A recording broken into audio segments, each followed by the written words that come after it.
Making a quick Brexit, but only for a week or so. 3/4 of our foreign holidays are in the EU.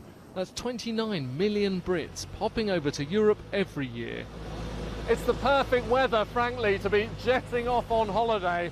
We've all got used to low-cost fares and relatively easy travel around Europe. But could all that change if we leave the EU? A quick snap before they set off. Holidaymakers have plenty of questions. Hi, I'm Leon. We're all off to Tenerife. If we leave the EU, will our airfares go up? Hi, we're the Hughes family, just off to Malaga. If our flight's delayed or cancelled, will we get any compensation for that if we leave the EU? Monarch flies around 7 million passengers every year. The boss is in no doubt what Brexit would mean.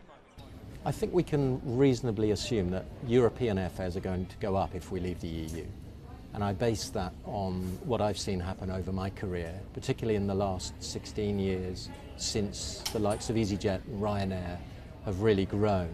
And they've grown on the back of agreements that were facilitated by the EU that allow any EU airline to fly anywhere in the EU.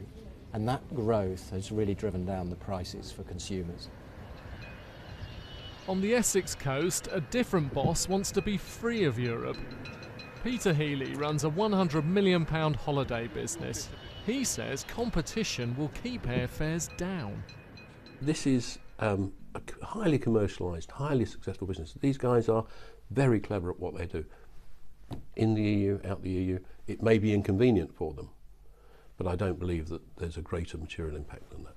EU members also get compensation if their flights are delayed. So what happens to that?